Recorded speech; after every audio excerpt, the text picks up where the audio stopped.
I got to tell you guys about a few new products over at our favorite CBD store. That's, of course, PalomaVerdeCBD.com.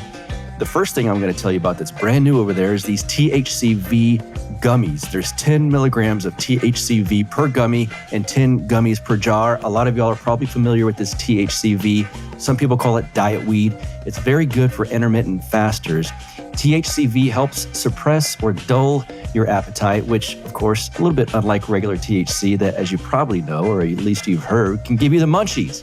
THCV helps promote energy, unlike regular THC, which, of course, makes you feel kind of mellow. This is legal, oh my God, legal under the Farm Bill. So thank you, Farm Bill. The second thing I want to tell you about that's new over at PalomaVerdeCBD.com is their full spectrum nano CBD soft gels. These have the perfect amount of CBD with THC.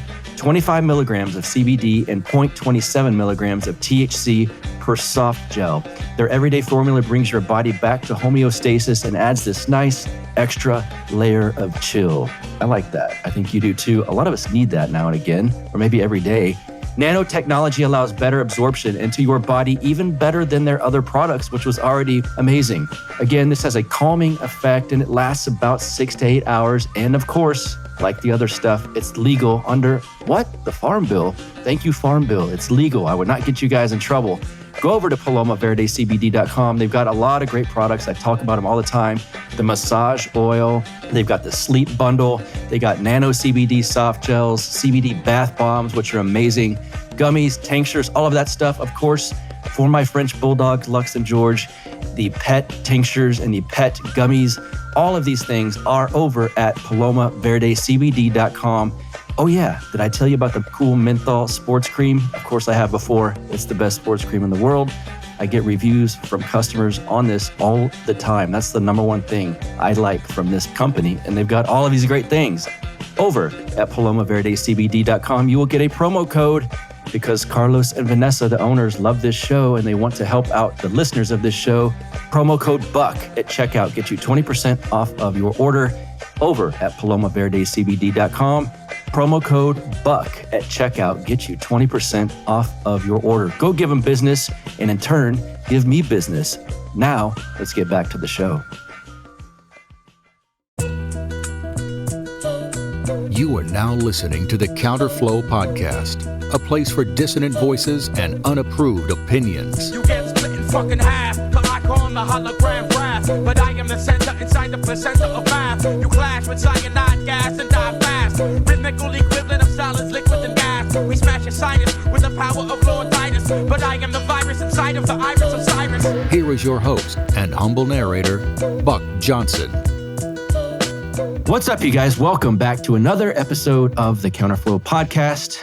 We just had Thanksgiving. I hope you had a good one. And I do have to genuinely say I'm thankful for you guys for the support that you give me.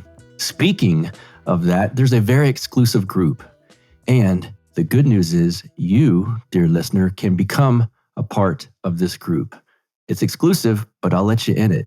If you go to patreon.com/counterflow and become a $5 or more donor per month, all of a sudden, boom, you're in this group. About once a month, we are going to do Zoom calls with everyone who's in this exclusive group and myself, of course. We can do Q&A. You guys can talk back and forth together. Y'all can ask me questions. Sometimes I'll have a guest that you can just chat with. We're going to mix it up. We're going to have fun. And it's going to be like a little Counterflow community, because building community in this time of nihilism and craziness in this world is, I think it's a very important thing. And to have ties and bonds with people that have similar worldviews, I think is very important. So patreon.com/counterflow, just $5 per month or more, get you into this group. And like I said, we'll do Zoom calls and chat about once a month. So on to this guest that I have. See, every once in a while, someone reaches out to me and I say, yes, I want this person on. When they say, I used to be a ship captain in the Pacific Northwest and I was a secular libertarian. And then, you know what? I bought a farm in Iowa, started raising my family on farmstead and became Orthodox. And I wanted to displace the nihilism of modernity. I say, wait a second. Well, this sounds like a fascinating journey you've got here. I want to know more about it. And then he says, he does voiceovers for audiobooks. That sounds maybe to some people like, well, why is that cool? But for whatever reason, to me, that's extremely cool. For one, I know it's not easy. I can tell you talking into this microphone once a week, as silly as it sounds, sometimes it's got its challenges. And to read an entire book while speaking into a microphone and making it sure that you say every word correctly and that you sound good, my goodness. But again, he also is a farmer now for a living, so it's not like that's easy work, but he's quite the guy. Jonah Martin is my guest. He also manages St. Nicholas Press, and we're going to talk about this journey where he's trying to escape the nihilism of modernity. Does that not sound like a wonderful idea? Imagine being a ship captain in the cold Pacific Northwest on these rough oceans, and all of a sudden you find yourself surrounded by farm animals and doing your thing every day and making money at being a farmer. How cool is this? So let's get into this story. We're going to talk about liberty, rights, how that maybe when you have a change in worldview from secular libertarian to Orthodox Christian, your views on rights and liberty and individualism, that can kind of change as well. We are going to get into that. Can you have a libertarian society without morality? Let's ponder that. Jonah Martin, welcome to the show. How are you, sir? Great. Good to be here. Thanks for having me on. I'm glad to have you on. There's a lot of descriptors I could use for your introduction, among others. Former libertarian, former ship captain, manager at St. Nicholas Press, manager, I guess you could say, of a big farm in Iowa, father, husband, all of these things. But for the sake of my audience, and because you know you better than I know you, you give yourself an intro to them on whatever you'd like to let them know, and then we'll jump off from there. Yeah, well, that about covers it. My wife and I just moved from Washington State. We lived out in the San Juan Islands there, and formerly we were ship captains running around, and mainly Alaska and Columbia Snake Rivers, Mexico. My wife worked the Arctic and the Antarctic, and then we decided, since we're married, we should probably see each other more frequently. So we ended up buying a small freight boat, landing craft in the San Juans, and then hauled explosives and fuel equipment and salvaged sinking boats and old feral goats and all that sort of stuff. And then we eventually left there and bought a farm, and here we are. So we part in there too was there's so much there. I'm looking forward to see where this conversation goes, because there's so many vectors that we could chase down. Is it wrong for me to assume that being a ship captain is slightly kind of a rugged, physically demanding job, or am I off on that? Yeah, there are lots of realms of that. Let's say if you're we were never on massive tankers or big cruise ships where that's kind of a gentlemanly ordeal where you're managing a bunch of managers. We did both of us work on passenger boats that were like 200 feet long, but we were still involved in all the day-to-day stuff, even though we managed teams. But certainly the most cowboy of it all was hauling supplies around the San Juan Islands. I mean, we were, having to use cutting torches to cut off bumpers of trucks that get hung up, and we'd be, trying to pull up boats as they're sinking in rough seas, and it was pretty cowboy for sure. So that was very physical, and quite a few close calls there and several injuries. And I was single-handing that. I was about 100-foot steel boat, and I was really the only one on board most of the time, unless I had a load that I couldn't see out the bow, then I'd put someone standing up there. And your wife did that too? Well, at that time, she was at home with the kids, and she had transformed into doing logistics for mom, and also running logistics for polar yacht stuff. And then she has a sewing business making like reusable cloth products and stuff. What an interesting dynamic of her skills. She can be mom and sew, or she could captain a ship and run a farm. Yeah, it's pretty wild. Yes. And back to you. When did you leave that world and jump into Iowa farm world? Because that's got to be quite a different setting. Yeah. We moved So we purchased the farm in August of 2020 and had sold the business just before that, a month or so before that. And then we had, as things were pretty bizarre in Northwest Washington, and we ended up ditching out of there, going to Rapid City, South Dakota, where my wife is from. Spent a few months in Rapid City before moving to Iowa in March of 2021. So just a year and a half ago. Okay. August of 2020 is when you said just prior to that, you sold a business. Why on earth would anyone want to sell a business during that time? Yeah, it was interesting.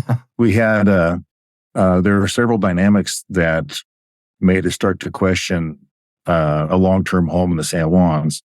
And we had, right at New Year's 2020, we had decided, okay, we're gonna look at selling the business. And then just before that, the markets kind of took a hiccup, and we started effectively, putting liquidity back into the system. And it seemed like a little bizarre macroeconomic situation.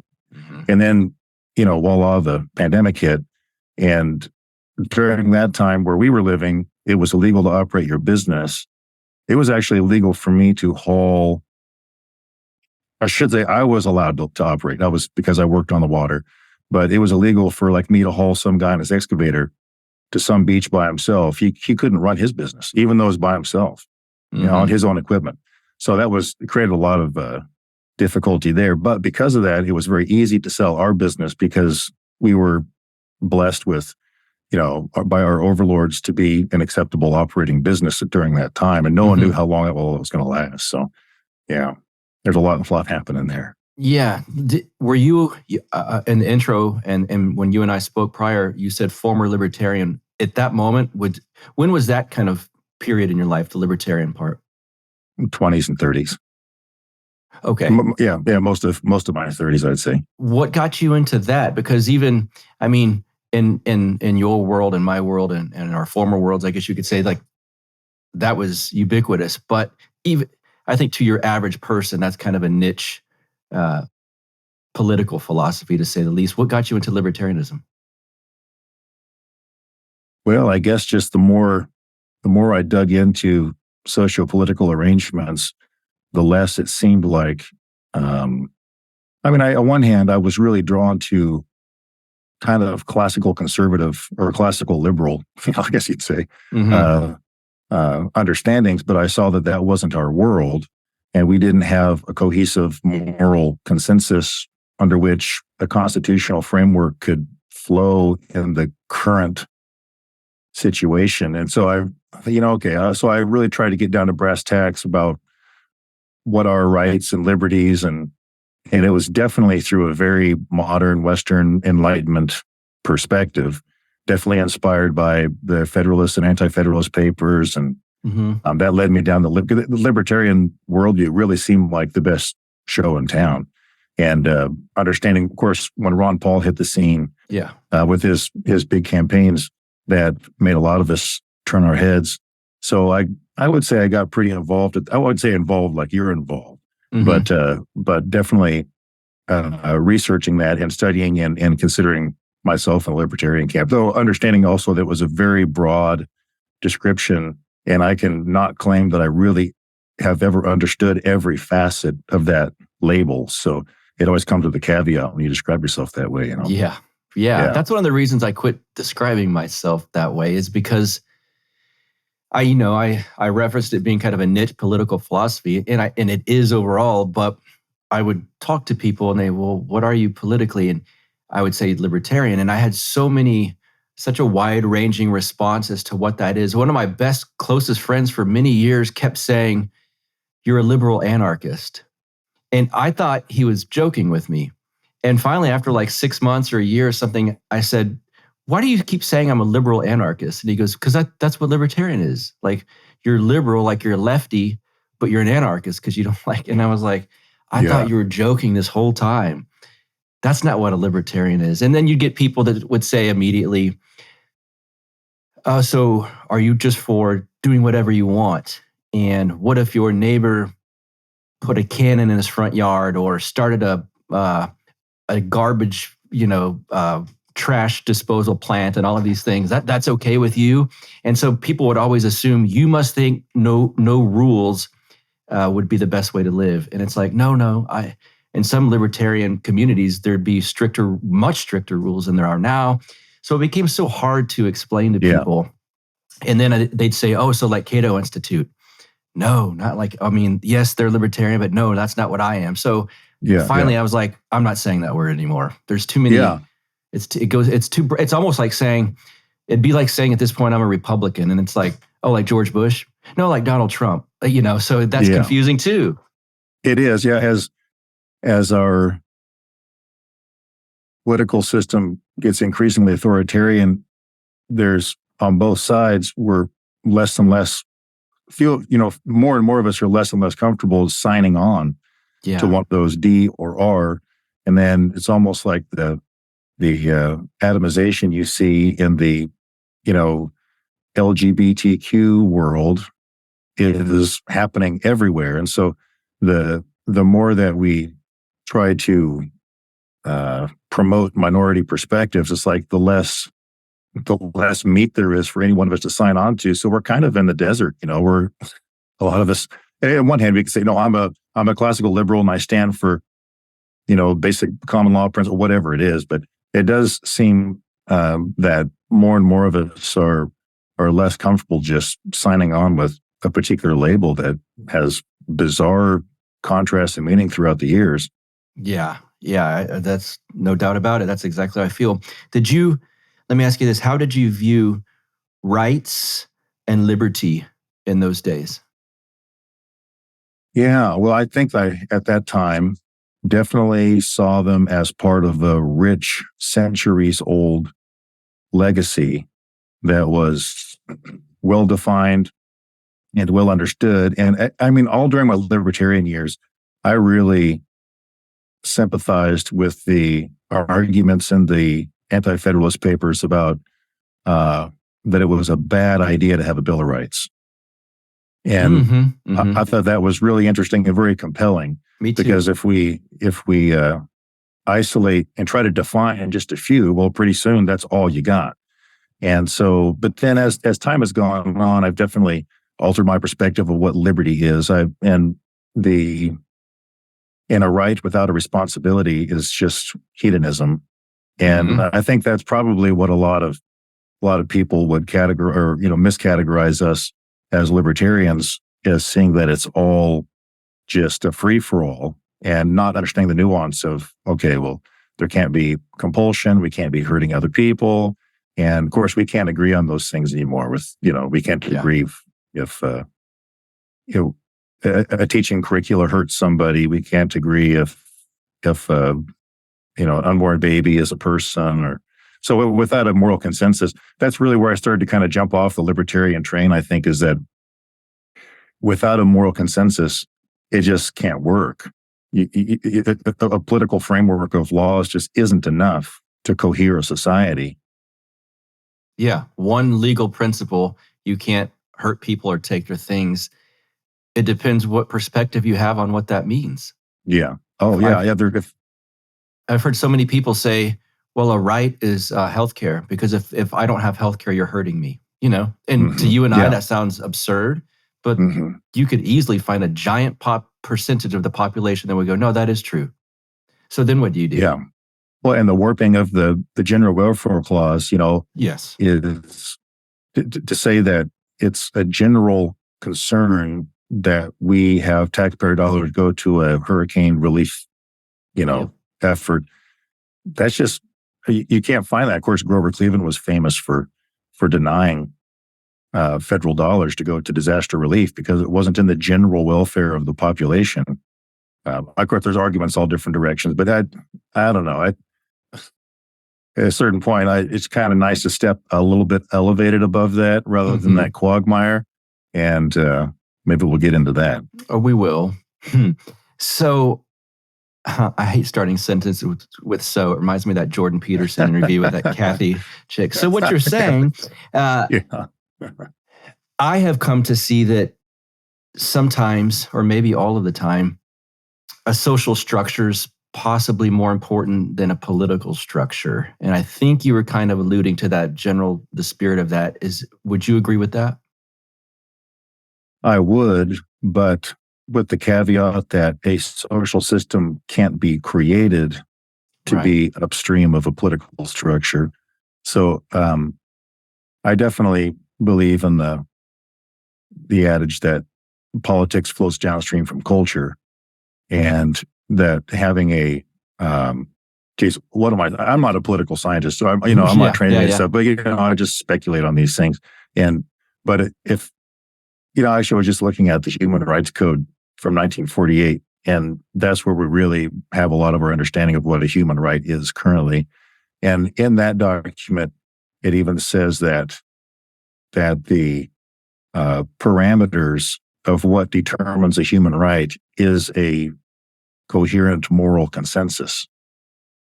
And that defines human right. And that makes perfect sense. If you don't have a coherent moral consensus, then you by definition can't agree on what's right and wrong. Right. And I guess that's to my point of someone going, well, I think healthcare is a right. And it's like, but not guns, not firearm ownership, because that actually hurts people. So, well, yeah. And of course, the healthcare would mean that it's money out of your and my pocketbook. So is that? Yeah. Yeah. I used to say, and this is not uncommon, it's not like I have some brilliant mind that came up with it, but if it requires someone else to pay for it, then it's not a right. And I haven't revisited that thought in a long time.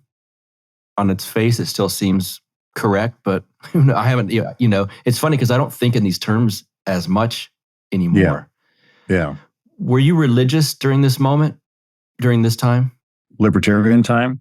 Mm-hmm. I was pretty solidly spiritual, not religious. Okay. I would never would have called myself an atheist. But I definitely love Christopher Hitchens. Definitely read a lot of Richard Dawkins, mainly Dawkins' biology stuff. I didn't appreciate his anti-religious. He just didn't seem educated on religious matters the way he was criticizing them. Mm-hmm. There's a lot of straw manning during that new atheist post 9/11 time, And yes, I get it. But no, I think I really had continually. I wasn't into Sam Harris at all. I didn't really like him until, I don't know. I wouldn't say I ever really dug him. I appreciate the way he could put a sentence together. That's for sure. The guy is smart. Mm-hmm. But I bring him up just because I definitely maintained a meditation practice all that time and really developed that. And that seemed important. And, but how that dovetails with the nature of transcendent realities and, is there a governing principle and all that highest truth stuff? That's kind of a mystery. That I would say the Tao Te Ching was a real standby for me. I used to do natural history lectures, and actually it was the exercises of doing private sector ecology efforts that really were some of the more interesting exercises for me as a libertarian. And looking at that from the private sector. But there's this guy who played the Telecaster, just an awesome guy. He gave me a beat up copy of the Tao Te Ching, and I really, that has not got too far from me all along the way. So that's probably been my spiritual experiences. What is, just so for the people listening that are like, what is that? Can you explain that really? Yeah. In the several centuries BC in China, there were traveling sages that would advise emperors. And there was, as the libertarian, this was really insightful, I thought, because he's offering a tremendous amount of, the guy named Lao Tzu, we don't know much about him, but this is 83, I think it's 83, maybe 84 short poems, which are kind of like yoga for your brain. It's like wrapping your mind around.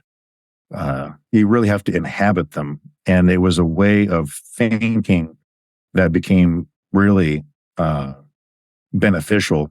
And stuff like, it sounds insane. I can't quote one exactly, but it's stuff like, the moral man rolls up his sleeves and does things by force. Religion is the husk of true morality. In the center of the wheel is a hole. Hold on to the spirit. Just and the Tao, it translates as the way. And in fact, there's a tremendous amount of synchrony between Chinese people who latched on to Christianity, which called itself the way, and understood the logos of God through the Tao Te Ching as describing the way. It's very apophatic. When did Orthodox Christianity come into your world? I was spending a lot of nights on this cold steel barge beating against docks and stuff. It'd be 30 degrees or so in my cabin. I'd hunker down with a little oil lamp and catch a few winks between runs and in the middle of wintertime. And I really enjoyed that time. I had a really small little cabin that would just keep warm with my body heat, And but I would, to stay warm, it sounds totally bizarre, but I would definitely do a lot of meditation practices before going to sleep. And I started to realize, I was reading a lot of Carl Jung at the time, and Carl Jung is the first person who made some real insights for me about the nature of religious realities as a social reality. Almost, he was a scientist, so he was describing it as basically the evolution of the soul. And he was a Gnostic. He wasn't a Christian, but he was the first person who said, listen, you live in the West, you're a Christian. You live in China, you have Chinese dreams and about all these different ideas that are unique to Chinese, ethnicity and ethnography, and you're never going to be a 4th century BC Chinese serf. You're a Christian. You have Christian dreams. You conceive of the self in Christian terms. I thought, so I took note of that, and I actually had started to kind of consider that I was kind of hitting up against a wall with some of my own spiritual development, and I was definitely still, I could say agnostic, but I didn't like to get into that too much. I've got at that time, all my family was religious, and I just didn't want to get into that. I didn't want to get into any bickering matches, or it's just, we are who we are, and we're kind of working through our own perspectives of reality. So Did you have a negative view? Did you have a negative view of Christianity? Maybe not due to your family's attachment to it, or maybe so. Yeah. I would say yes. Yeah, I would say that like many of us, and this sounds a silly way to say it, but like many of us, we were kind of injured by Christianity early on. Indeed. And so there was definitely, and I didn't see, I thought I just grew out of it. I grew up in an extremely warm church community, which we spent a lot of time with folks older than us. It was very, very good. But that church community at large fell apart. It became more of a social justice warrior church. Oh, and Lord. Okay. Yeah. And so I thought it's done. I thought, that was, I mean, the church is still around. I don't want to do a disservice, but I think that is an accurate way to describe the high leadership of it. My good friend, Mark Clare, formerly of Lions of Liberty. You know him. You love that voice. You love his interview style because, well, he's damn good at it. He's got a new show we got to tell you about. It is called none other than The Mark Clare Show. And I've listened to every episode of it so far, and I love it. It's very good. Mark's interview style is spectacular, let's put it that way. But I like it because this new show goes much further than just discussing politics like he used to do. He's trying to go further, like I said, maybe getting into spirituality, religion, entrepreneurship, things that will help you guys better understand and navigate this crazy world. He does some conspiracy stuff on there, which I really like. He wants to help you guys diffuse propaganda. Now that in itself is a very tough task, but he can do it because he's got guests like Sam Tripoli. I just listened to that episode today. Absolutely loved it. He's got guests like friend of this show, Charlie Robinson. He's got guests like another amazing friend of this show, Father Turbo Qualls. And when Father Turbo's on a show, it's a must listen. You just know it is. So find The Mark Clare Show on Rockfin, Patreon. He's got a Telegram channel. He's got all of it. He's got a YouTube channel. And of course, it's on every podcatcher, Apple Podcast, Spotify, anything that you're listening to this show on. If you type in The Mark Claire Show, you can listen to this excellent new show. And I highly recommend that you do. I do. I love it. Let's get back to our show. So I just thought I was done with Christianity. And, I actually heard Carl Jung was the first guy also to give critiques of Protestantism. And in the light of Roman Catholicism, he never spoke about orthodoxy that I'm aware of, though I did learn about the early church fathers through Jung, Polycarp, and several of the early guys, St. Cyprian. And I'm kind of going wide and far here, but it was through, I kind of realized that I started to want to pursue some structure to help me develop spiritually.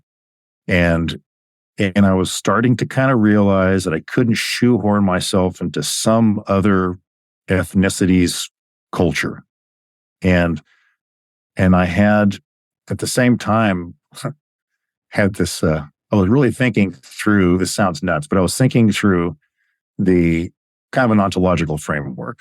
And maybe I won't get too specific, it might be too bizarre, but some ontological framework about the nature of reality. And I spent a few weeks writing it out because I kind of had this little insight. And then Jonathan Pageau, you know Jonathan Pageau? Indeed, yeah. He came into the area, and I drove all night to get to this little Catholic church. Never been in a Catholic church before, out in the Olympic Peninsula. And we had a really nice talk. And I knew that he was kind of spacing. At that point, he wasn't being overtly orthodox. The guy's pretty clever. He was setting groundwork for vernacular to address bigger realities. And he's pretty smart to not get into, spitting matches about particular denominations or traditions, And so I ended up meeting with him, and we spent, all night long around a campfire and visiting and sipping whiskey. And I was telling him these thoughts, and he just was right there. He was kind of like he needed me to describe a little bit more some of these details. And then he was able to translate my invented language into traditional framework. And there was a few of us sitting around, friends of his, and they were Byzantine Catholics or most of them Orthodox. And I thought, I really felt like there's this little band of brothers sitting around the fire, like seeking, it felt like a group. And I haven't had that in a really long time. So that was, very little. And I thought, And I just didn't realize that there was a Christian language that was that fundamental, that could translate that broad of structure of reality. And so that's when I really tried to take a really strong look at it. There. And what year was that, out of curiosity? See here. It was, I think, the same year I actually gave that paper to Jordan Peterson. I met him as well. So it must have been before he got too big. It was before the Kathy Newman thing. Okay. I would say 2016, 17. Okay. It's funny. Something like that. If we wanted, we could define terms modern day of pre-Trump or post-Trump. No, it was amidst Trump. Amidst Trump. There you go. Yeah. Mm-hmm. And I guess, how should I ask this one? How quickly did you jump into it? Did it change you immediately? What was your first thoughts? Like, what is this? I want to dig deeper. Well, I don't know if I want to do that. I don't like Christianity. Yeah. Where were you with it all? Okay. Well, our boy was in preschool, and there was a preschool that accepted him. He was very, very young, that accepted him. That was in the basement of a church in Friday Harbor, Washington, in the San Juan Islands. He was in the basement of an Episcopal church. And, I don't think I'm alone in sensing that, okay, I've got kids. I grew up with some vernacular around spiritual stuff. I want my kids to have a vernacular that at least they can rebel against. But to be able to have some words for spiritual stuff, Okay. Yeah, and they can push it away, whatever, but at least they can have a little bit of a framework to work through some of these deeper issues that can only be described as spiritual or religious issues.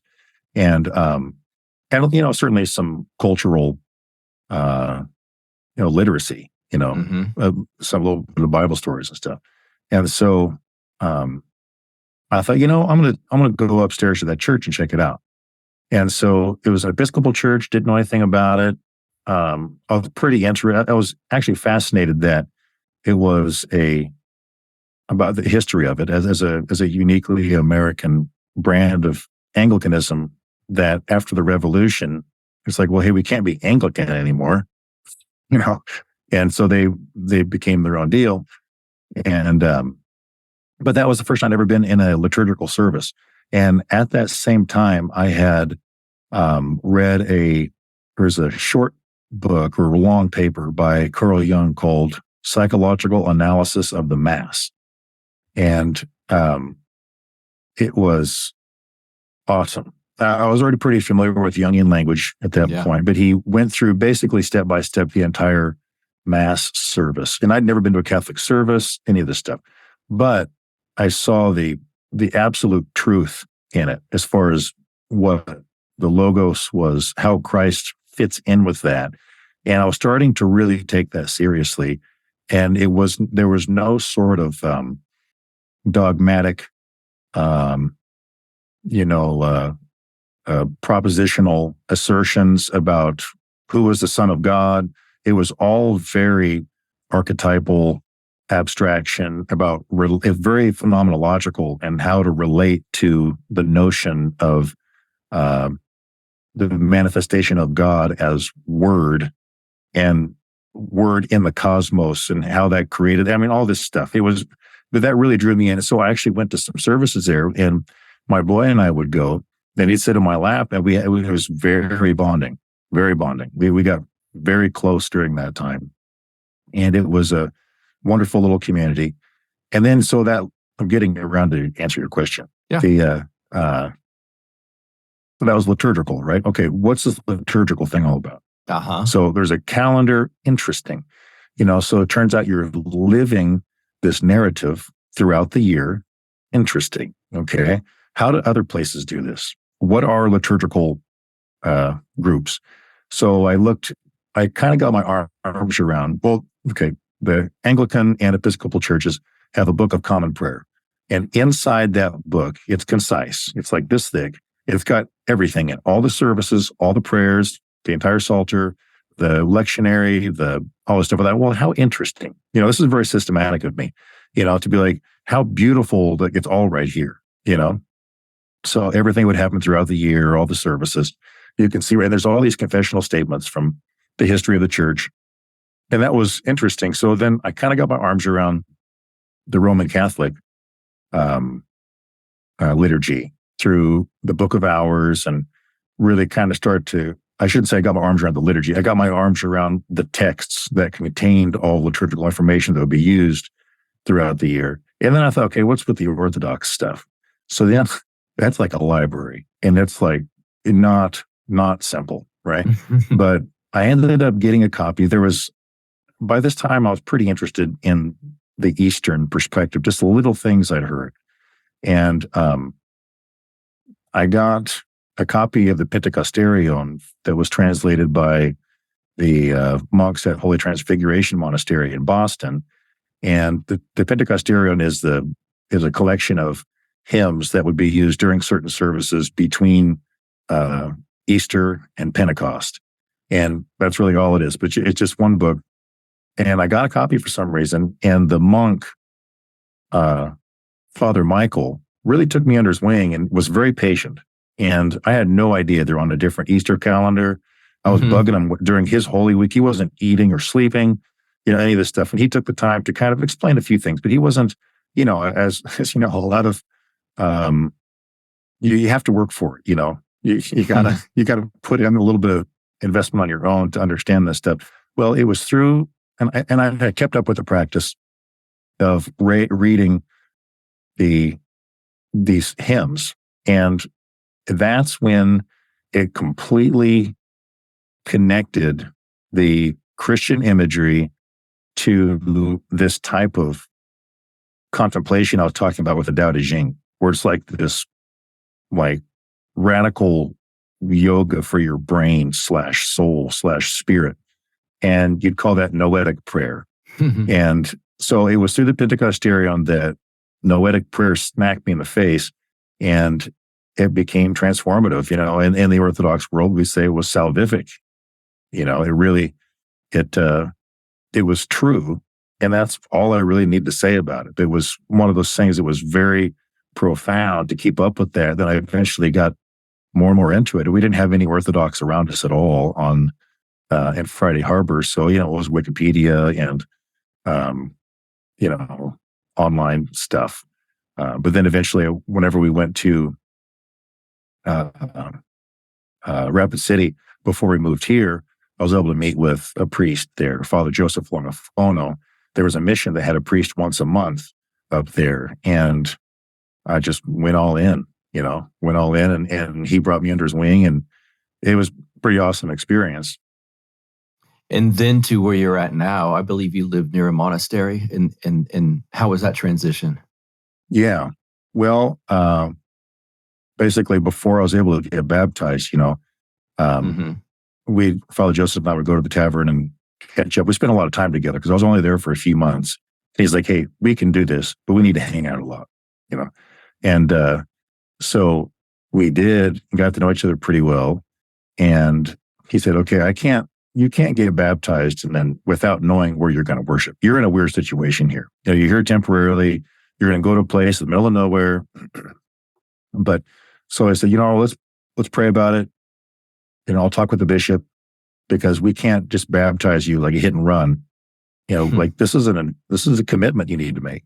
And if some of your listeners are hearing that and it sounds bizarre, that's not like the first sentence he would have said to me. You know what I mean? Like we developed a strong relationship by that time, and there wasn't any sort of compulsory. The Orthodox Church, everyone is utterly free. There's no compulsion. There's no laws.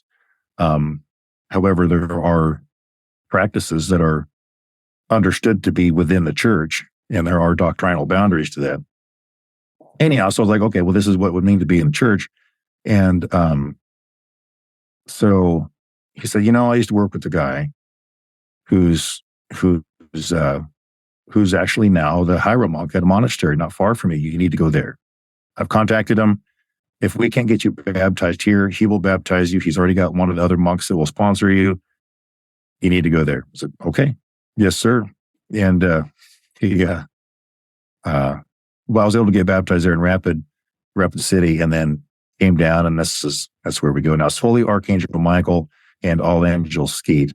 For your listeners who are just learning about this stuff, having a monastery nearby is wonderful, because they really are the hub of the spiritual life of the church, and the spiritual health of the Orthodox Church can be gauged by the amount of monastics that are coming into it. And because there's no distinction, there's no bright line between monastics and not monastics, or lay people. There's not orders of monastics. It's just, some people get married, some people don't. And, you live the Christian life to this extent. It's a very beautiful thing. So, so we go to Holy Archangel Michael, All Angels Skeet there, and they just had a big fire November 7th. They lost their chapel. Oh my gosh. Which included they had a wood shop, sewing shop, library, and it had relics of St. John the Baptist. They have a lot of holy stuff and icons from around the world. It's all up in flames. It's all gone. Oh. So we're really rallying and really glory to God for all things, right? It's God's providence. And there's 3 groups of monastics there, actually. There's 2 sisterhoods and then one brotherhood there, and all under hieromonk Alexei. And so they're rolling with it, and we're, it's a big collective deal. We're all trying and looking for guidance and take one step at a time, and it all rolls out there. So it's a beautiful place. Has the Orthodox, I suppose, life or religion changed your worldview? Drastically. Get into that a little bit. Yeah. Well, I would say that I have, there's lots of different ways we can tell a story, through different avenues.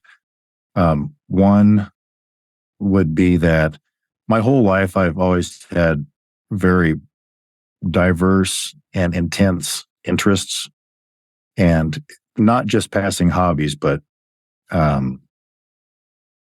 somewhat obsessions with certain subject matter, and widely different realms. And there are people who know me as like I composed kind of modern classical music for a while. People who know me just through that. There are people who know me just as a boat guy. People who know me just as a natural history lecturer. People who know me just as a photographer, just as a farmer, And so I've always been cool with that. I'm not unlike you. I'm sure some people know you just as a firefighter. And some people know you just as a libertarian, right? And just as a drummer. Same. Okay.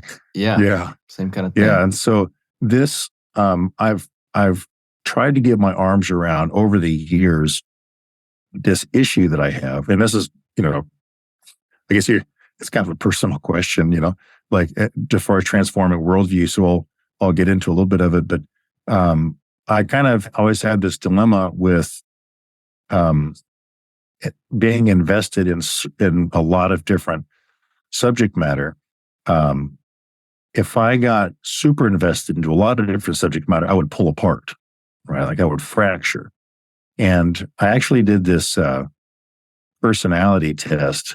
I've done a lot of them over the years. The Jordan Petersons, understandmyself.com. And if you haven't done it, go check it out, everyone listening.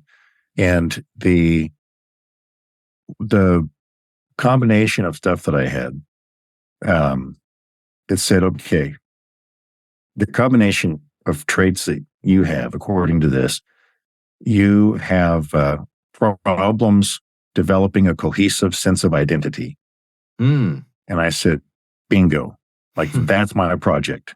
That's my project. So he was able to say it that clearly. And so through really for several years now, I've been, investing attention towards a sense of self that is coherent and cohesive.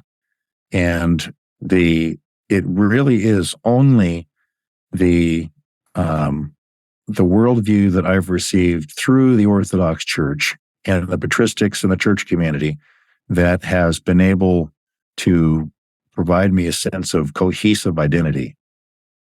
And that's a strange thing to say, but it's absolutely true. It's been able to contextualize everything else. And so I feel like all these political conversations, all these natural history conversations, all these science versus religion conversations, all these, cultural infighting and overthrow and war. And I feel like the Orthodox worldview can completely contextualize it, and it's got it. It's like, I got you on that, So that I would say that's a summary of a way to say how it's transformed my worldview. It's given me a language. Now, I can understand if a lot of your listeners are not familiar with that language, how you have to have a certain language to talk about algebra, right? Otherwise, you can't talk about it. But you have to get the vernacular so that you can address these issues you're facing in the algebra world. And likewise, biology, you have to invest in some vernacular that will enable you to talk in that way.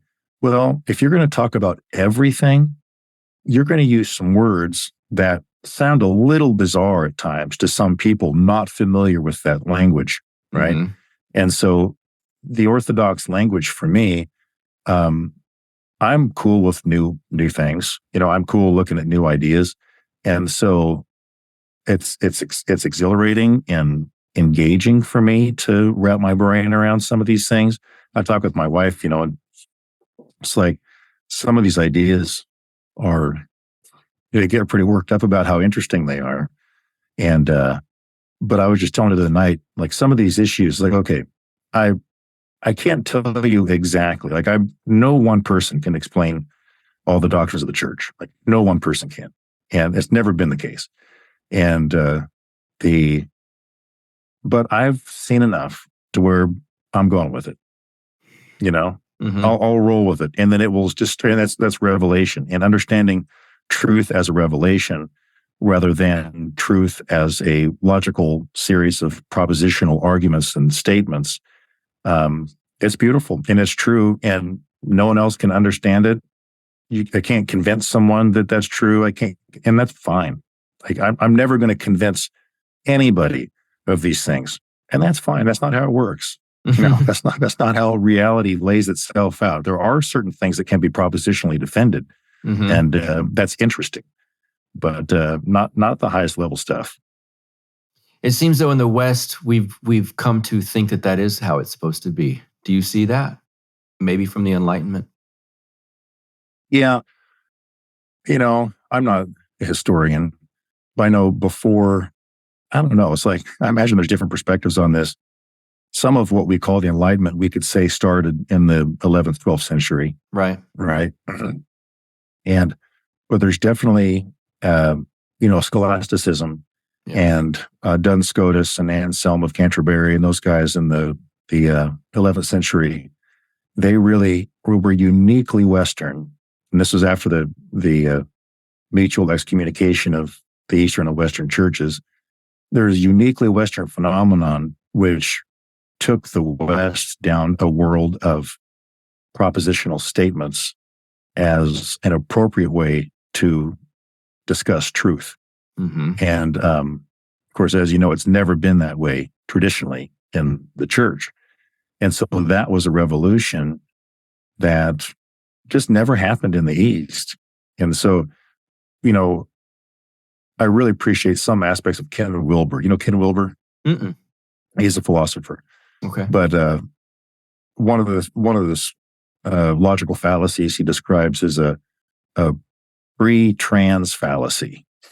If you say that, okay, if someone is, for instance, like a pre-rational mind versus someone who's operating trans-rationally, they're both non-rational. So let's just call them both non-rational. Okay. Right? But that's a fallacy because they're different parts of the continuum there.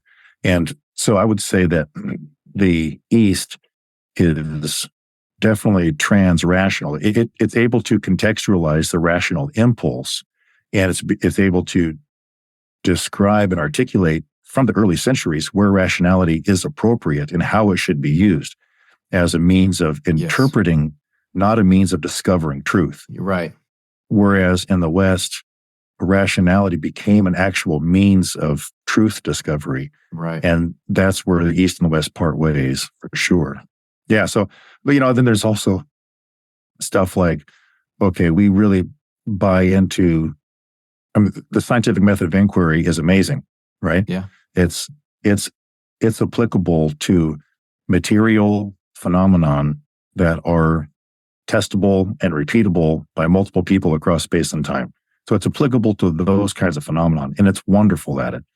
And it's such a tautology that we've bought into in the West to say that, okay, because the scientific method of inquiry is excellent at reproducing material phenomenon and different people's perspective, different people's senses, therefore all that exists is material reality that can be reproduced, Mm-hmm. and or phenomena that can be reproduced. So Right. that's just a complete tautology that seems silly to people in the East. Because talk about throwing the baby out with the bathwater. Uh-huh. And so I think to compete with that notion, which is a very powerful explanatory device, I think that this lacks humility to say this, but it seems as though several varieties of Christianity in the West have simply tried to play that game against science. Yes. You know what I mean? Yes. And so it's just, if I want to really understand rationality, I wouldn't do it through Christianity. Right. Like it's not the function of Christianity is for you to defend truths propositionally, Mm-hmm. Now forgive me if that's bold, but No, that was well put, I think. When you look at American culture over your lifetime, what are your thoughts on any change that you've seen? And let's say not your lifetime, let's say in the last 15 years. What do you see now? Maybe what you saw when you were agnostic, let's say, and then how it's changed. Well, on one hand, I guess I've got to say that I've been learning and maturing that whole time. And so I don't have a truly objective perspective to be able to provide that kind of analysis, even across 15 years. It does seem to be that there is a decreasing sense of consensus on what is up and down and right and wrong. And so I would say that's definitely alarming. There were issues that I would say that how the arc of time dovetails with my own personal development, though. It's like, Jung talks about whenever you're really young, you don't have any problems. When you're in your teenage and 20s and maybe 30s, you start to really focus on problems that have solutions because, that your role in society is to develop and display competence and ability and be reliable. Well, once you hit mid-30s into your 40s, you start to focus on problems that have no solutions. And these are problems of culture. And these are where the advice, your role in society would be someone younger comes to you and you get to tell them, no, you're not thinking about this problem correctly. You help them reframe the idea. So I've definitely made that arc myself within all of that. So where there are, in my 20s, I would say there are problems that require solutions. And now I would say there are problems that we need to rethink, and consider these things differently. Now, we could talk, there's the macroeconomic scene where you say, okay, any fiat system will fall apart, right, by what we've seen from history. And so it seemed like we're very close for quite a while. And so is that something like, there is a narrative you could draw. It's okay, well, we're going to have a currency crisis. Let's veil it in the fog of excess liquidity through a pandemic response. And okay, that seems to be ending. So let's get into war and we're going to curb monetary stimulus. Let's do more fiscal stimulus. And, we've been saying that for 50 years. And the long-term picture that definitely, how could it not be the fact that you can, what society has inflated their currency to this extent and just come right back, right? And so that dovetails with our philosophy, I guess, of if we're to have a recovery from that and not just enter hyperinflation and that type of upheaval, then even the solution looks like a lot of discomfort and depression, right? If you raise interest rates to be actually positive enough for people to save their money instead of borrow. Right. And so, okay, no matter what, we need to be prepared for something difficult. And so, that's largely, it's like, well, okay, live close to the ground, all that sort of stuff. And my wife and I will not consider ourselves preppers per se, but I can definitely understand how someone would look at us and say, well, I should say I wouldn't consider ourselves preppers by the definition of like we've already joined the local militia and we're, not that sort of thing. But geez, I guess I just use the word prepare, Yeah. So. And what is that like out there? What's a day? What's a day in the life of Jonah Martin like, because it's certainly not captaining a ship in the cold, rainy weather anymore. No. One thing that's very beautiful about what we're doing is that I cannot really maintain any sense of public competence where I am. So that's like, I just, moved out of my career, where I had relevant skill sets, navigating and managing and repairs on old rusty boats and that kind of stuff. That's super interesting to me. Mm-hmm. But we moved to the Midwest, and where we live, there's not many people who understand that started that conversation. So I don't want to just sit there and tell sea stories to myself all the time. That's ridiculous. Yeah. So it's like, well, we started a farm. So there's some folks, some really neat folks that we've made really good friends with. And on the agricultural side, there's folks who live out in the sticks who are, I think, of kind of like the monastics of the area. Okay. And they really are holding it down, like old-fashioned farming stuff. And they're smart and they're hardworking, they're thinking, and they live close to the ground. It's a very beautiful thing. So we really enjoy getting to know them. Day to day, it's been 12 degrees for several days, kind of a little surprise.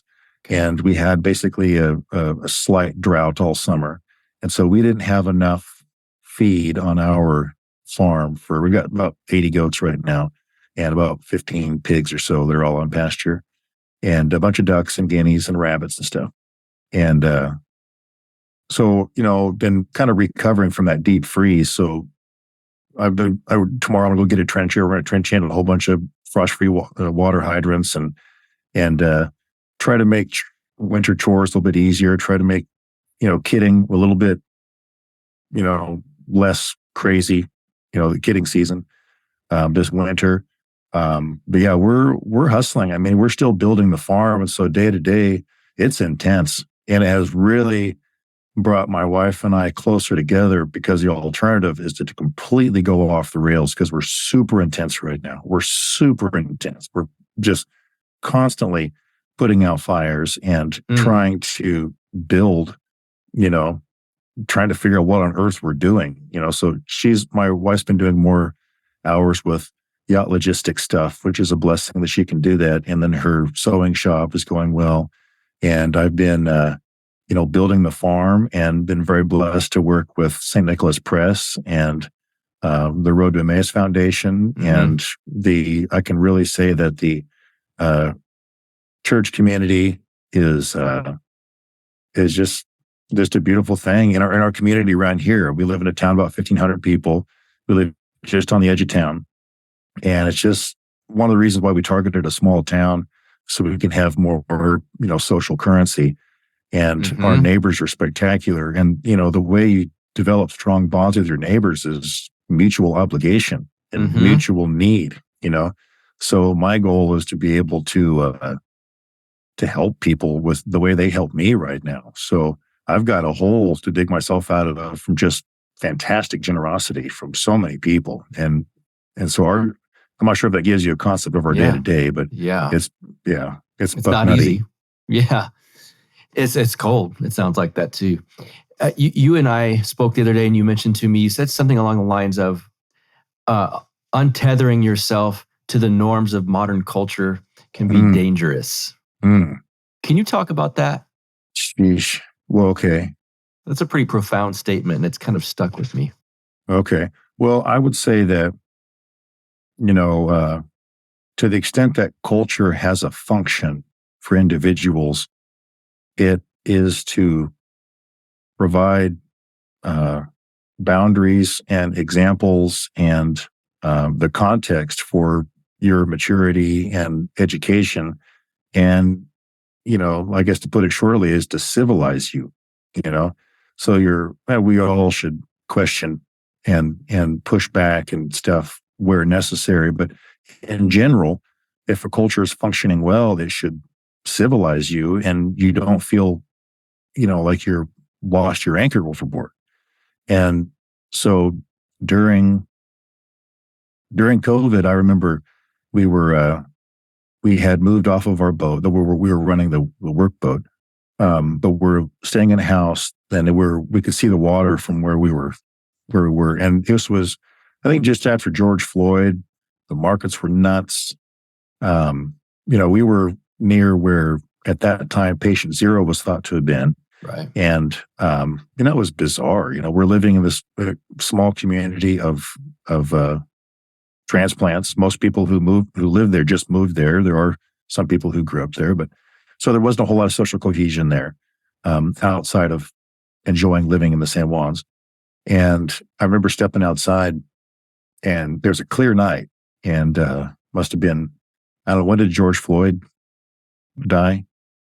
It was it was in the summer because. Oh, it was. Yeah.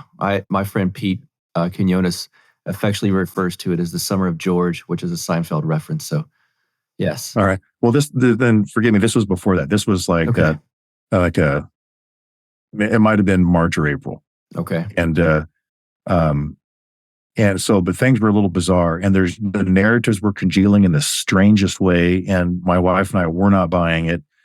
And I'm not saying that people haven't died from COVID. I'm not saying that at all. I just mean as far as the response and the manner in which we responded was so atypical and ahistorical and seemed like illiterate, unless you were really trying to veil something, Right. So I remember looking up at the stars, and I could actually see them that night, and they were beautiful and they were twinkling on the water. But the strange thing is, I had always kind of thought that something like the stars existed in this objective reality that is just there. The light enters your eyes, and it's just that simple. You just see it. You're just perceiving what's there. Well, what I realized is it felt weird. I remember looking up at the star, like all reality felt bizarre. And I thought, okay, I see. Reality really is a subjective experience. And so I went inside and I said, okay, Kendra, the only thing real is our spiritual life, our relationships. That's as safe as we can be. So that's what we're going to go off of. That's what we're rolling with here. And so, but from then on out, you say culture's there to civilize you and provide boundaries for, it's like a hug, right? Like in its most positive sense.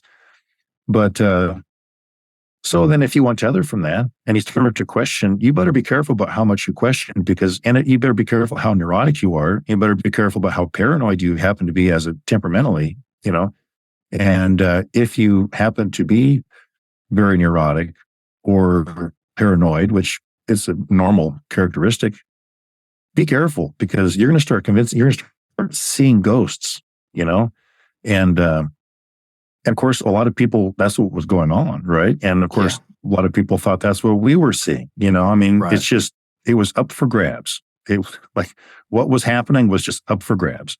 Right. And so that's, I guess that was where that statement was coming from, probably, is that to the extent that you untether from the only civilizing influence that your larger group of civilization has to offer you, you are on your own.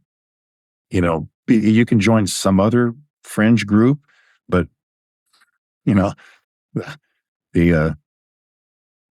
Neumann, he was one of keep talking about Jung tonight, but he was one of Jung's students, and he wrote this book called The Origins and History of Consciousness. And there was this part in there where he really did this beautiful description of what a group of people is versus a mass of people. And a group is a bunch of people who share a common experience, who share daily rituals such as a walk to work or lunchtime or whatever. But they generally understood each other and they generally could relate to each other. That's a group.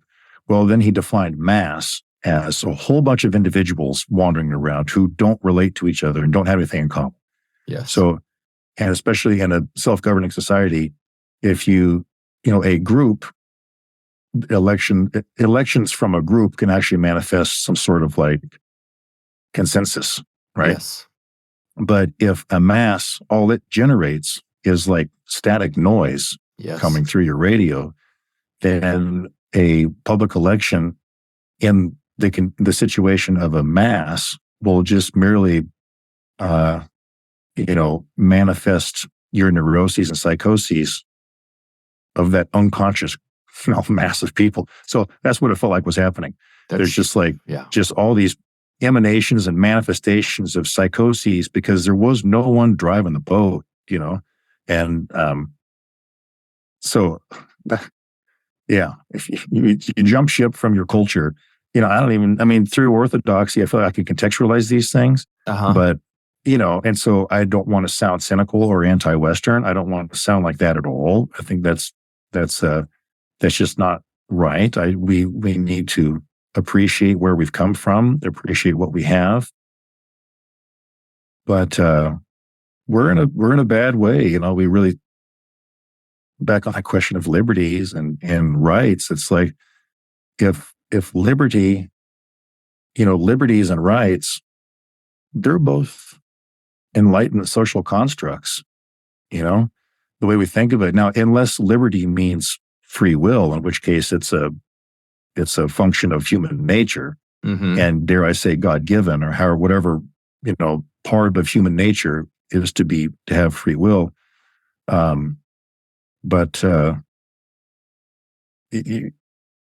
So I'll go too far off the rails there, but So we have to be cautious whenever we start to really question if it's healthy to question our culture, but we need to have a lifeboat before we just jump off the cultural ship, and because you're just going to drown in the water. Let's talk about what you guys do over at St. Nicholas Press. Yeah. So I'm really fortunate to be running daily operations with St. Nicholas Press, which Mother Nectaria is our editor. We publish many great books. Right now, one of our new books is Ethics of Beauty by Dr. Tim Petitsis. I know you've talked with him on the podcast, and he's a really neat guy. I really enjoy chatting with him. We have Ethics of Beauty is a kind of a mind-bending perspective on an orthodox perspective of just about everything from architecture to PTSD therapy to city planning. And it sounds nuts, but it's a very engaging work.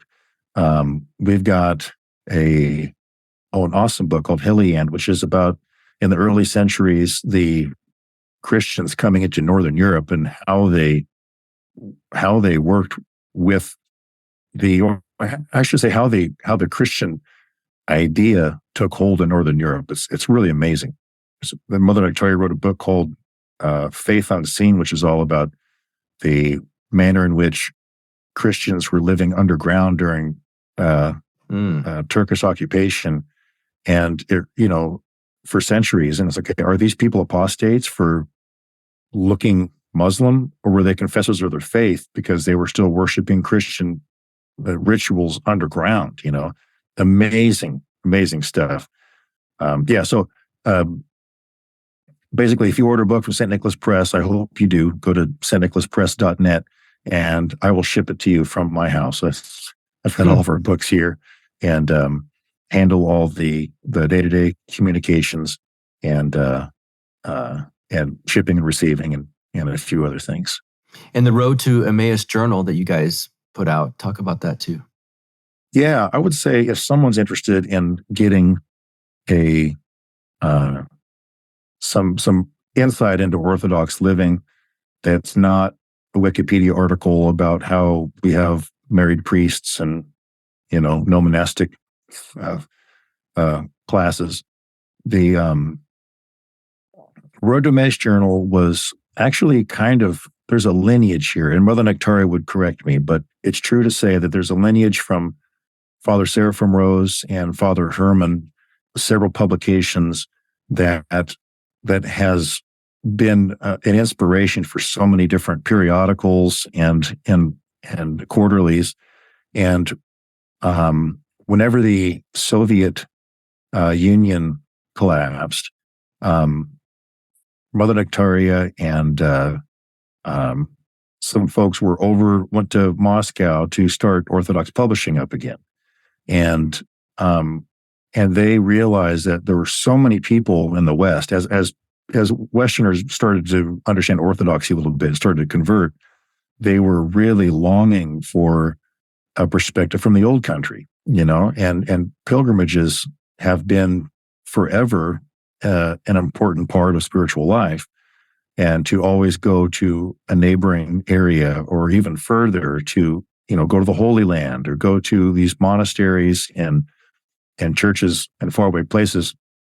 Well, they decided that they were going to put a periodical together that would give people the experience of going to these distant places and communicating with Orthodox Christians in far off lands to get a flavor for it. And it is awesome.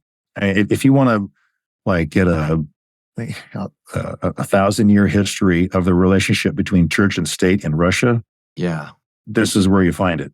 And if you want to, hear Patriarch Kirill of Moscow discuss his thoughts on the relationship between liberty and rights, it's in there. And if you want to hear Greeks who were living under Turkish occupation and what they lived through and how they lived through it, that's the stuff you want to read. It's awesome. There's a lot of not just historical, but pastoral and really entertaining stories. And it's roadtoemmaus.net. Well, I'm going to, of course, link to that too. I just subscribed to it yesterday. So Great. I look forward to getting that stuff. What else? Is there anything else you'd like to plug? Oh, you know what? You have to talk about this. There could be some people listening to this right now going, this guy's got a great voice. It sounds kind of familiar. You have to include that work because someone who talks on the mic here once a week, I can promise you that work that you do is not easy. So really quick, plug that too. Yeah. Well, maybe you cannot tell, but I'm prone to pontificate, right? And so when I got into Orthodoxy, I think, I learned enough to see that there's so much wisdom out there, but I can't be the one to be flapping my gums. I'm not going to start some, growing consensus of a perspective that I'm creating about Orthodoxy in the West. That would just be the wrong thing to do. So I need to conform myself to the fathers. Maybe I could try to produce audiobooks of patristics and Orthodox audiobooks. And that's how would be part of my catechesis. And so that's what I've done. And so I've been working with various publishers and monasteries to turn a lot of their works and their translations into audiobooks. And we've done many. And at the present time, only so many have been released. There's a lot of behind the scenes process between, the platforms you put them up on, all that stuff. So, but we're doing a lot of them. So right now, we just released St. Athanasius of Alexandria on the Incarnation, and that's an awesome work from the 4th century. A little bit more familiar to a lot of people would be Metropolitan Callistos Ware's Orthodox Way, and that's been, if anyone's interested in learning about Orthodoxy, if you're not, completely turned off by the words that I'm using for this stuff, that would be a really neat book to check out. It's very spiritual. If you have a spiritual vocabulary, it would be a neat place to start. And it's your voice doing the audio version. Yeah. Pretty cool. Yeah. We're doing a biography of Patriarch Kyrillos of Alexandria, 20th century patriarch in Egypt, and what they went through between just so much civil war and dilemmas, that church was falling apart. And he actually reformed. This is an Eastern-Western distinction here. The traditional way of reform in the Eastern Church is that the leader rather than saying, I've got a great idea and I'm going to ram it home and I'm going to push for this excellent idea. What the leaders do is they retreat into severe asceticism and fasting because they realize that the situation is sick. I'm part of it. To purify my own self, I have to withdraw into asceticism, and it's amazing what happens. That is the way reality happens. If you work to correct yourself through humility and spiritual discipline, then goodness will flow. So we got some good books coming out. Orthodoxy is not easy, is it? It's interesting. It's like super beautiful. It's the most beautiful thing, right? It's beauty, I should say. Yeah. But it's like commonplace. I've heard so many times, and now I'm saying it, anything around orthodoxy, you're going to have some problems. Like it's going to be difficult. You're going to struggle. And if you, if you're okay with the language of good and evil, or, to the extent that you hone in on something good, there's an increasing amount of resistance that you face. And it's almost like recognizing that tension becomes the art of life, and then yielding to it in the creative way is where life happens. Christ didn't teach us how to avoid pain and avoid suffering. He taught us how to make suffering a creative act. And easy is not a word I would use for any Orthodox stuff. Yeah. As Father Turbo told me, lean into it. Don't flinch. Yeah. Mm-hmm. Jonah Martin, this has been a wonderful conversation. Thanks, man. Thanks for being here. Yeah. Thank you very much. Really appreciate the time. Can I make a plug for anything? Holy Archangel Michael and All Angels Skeet in Weatherby, Missouri. If you're interested in being a donor, they need to build a new chapel. They lost their wood shop, their sewing studio, Mother Bridget, who was spiritual child of Father Seraphim Rose. She sang in Carnegie Hall. She lost her whole library of just amazing books from around the world, ancient texts, and so many things were lost there that are irreplaceable. But the things that are replaceable is a building, a place where they can do the very hard work that the monastics do, and to be able to at least make repairs on their building through building a shop again. They have a GoFundMe page, and maybe I can forward you that link. You can, yes. Yeah. And they've also have an Amazon Smile deal where you click on the Amazon link, and then they have basically a wish list of stuff you can click and purchase. And their GoFundMe site, they requested $50,000 for that. It's going to take a lot more. I was going to say that's a very modest request. I'm a firefighter. I know what it's going to take to rebuild something that burned.